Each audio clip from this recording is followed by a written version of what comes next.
Mapagpalang umaga sa atin lahat. Ang ating pong tatalakayin ngayong umaga ay ang pagsulat ng reflektibong sanaysay. Paniwala, ang pagsulat ng reflektibong sanaysay ay binibigyan diin ng pagsulat kamalayang makapagpahayag ng damdamin at kaisipan tungkol sa anumang paksa para sa lahat ayon kay Santiago 1995. Kailangan ng karapatan sa pagsulat, personal man o theoretical. Dagdag pa niya, mahirap sumulat ng sanaysay lalo na kung naghahanap ng tiyak na kahulugan dahil malawak ang sakop nito. Mga bahagi ng reflektibong sanaysay. Sa patuloy na pag-unawa ng reflektibong sanaysay, bukod sa kahulugan ng mga layunin nito, mahalagang maunawaan din ang mga aspektong naugnay sa ganap na pagsulat nito. Sa pagsulat, mahalagang magbigay tuon ang pag-unawa sa bahagi ng salita at sapagkat higit itong makakatulong upang sa ganap na mabuo ang ugnay ng mga talata na nilalaman nito. Bihira man mabanggit ang sa katuparan ng isang reflektibong sanaysay ay bunga ng isang mahusay at maayos na pagpaplano. Mabisa rin itong maging isa sa mga scholar pagsulat. Ang pagbuo ng banghay o balagkas ay magbibigay ng malinaw at na pananaw sa mga scholar na pagsulat.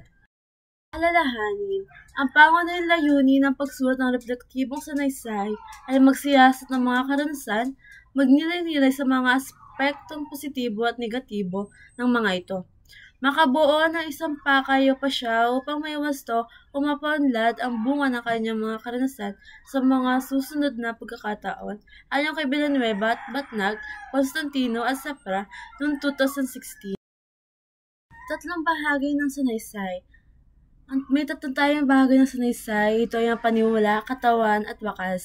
Ang paniwala ay pangunahing kaisipan, layunin at tunguhin ng sulatin. Ang katawan ay ang pagnilay-nilay sa mga karanasan ng mga asal at tugon.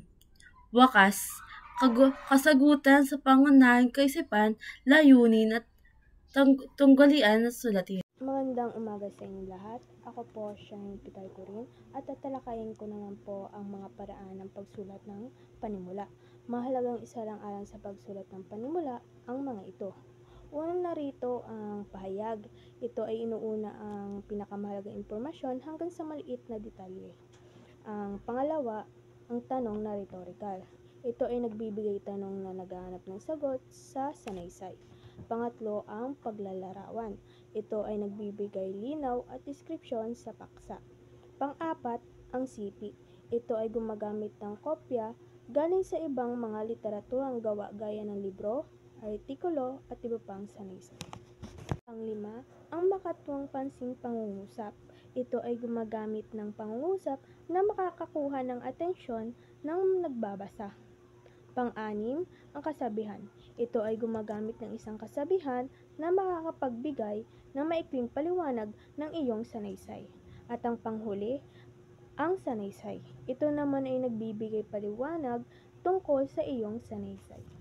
Sa paraan naman ng pagsulat ng katawan, ito ay ang katawan ng sulatin o mga pagtalakay ay nagsisilbing kapares ng lahat ng mga talata ng malilikha na nilalaman ng sulatin, sapagkat naitatampok nito ang iba't ibang aspekto o lawak ng iyong mga pagnilay-nilay o pagbuhay-buhay. Mahalagang isaalang-alang ang pagpapangkat ng bawat pagnilay-nilay sa mga talata upang mapanatili ang kalinawan ng mga kaisipan o mga usaping tinatalakay, ang kaisipan, kaugnayan at diin. At narito naman ang iba pang mga dapat isalang-alang sa pagsulat ng katawan. Una narito ang pakronolohikal. Ito ay nakaayos ayon sa panahon ng pangyayari. Pangalawa, ang paanggulo. Ito ay pinapakita ang bawat anggulo ng paksa.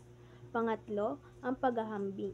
Ito ay pagkukumpara ng dalawang problema at anggulo ng isang paksa. At ang panghuli ay ang pagpapayak o pagsalimuot. Ito ay nakaayos sa paraan simple hanggang komplikado o komplikado hanggang simple. At narito naman ang paraan ng pagsulat ng wakas o conclusion. Ito ay ang huling bahagi ng isang sulatin. Layunin nito ang mag-iwan ng pangmatagalang impresyon sa mambabasa. Binibigyan nito ang manunulat puntong tinatalakay sa katawan ng sulatin. Mahalaga ring pagtagpuin ang mga kaisipan binuksan sa simula upang mabigyan ng kasagutan. Maaaring banggitin muli ang pangunahing kaisipan upang ito'y muling mapaalala sa mga mambabasa. Narito ang ilang dapat pantandaan sa pagsulat ng wakas o konklusyon.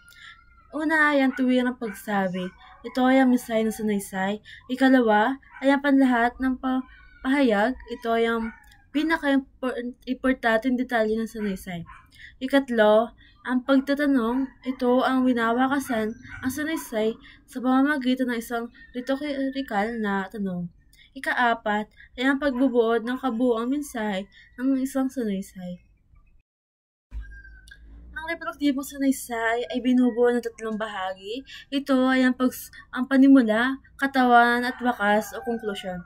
Ang pagsulat ito ay hindi limitado sa ayos sa mga bahagi, kundi sa kahandaan ng isipan ng manunulat.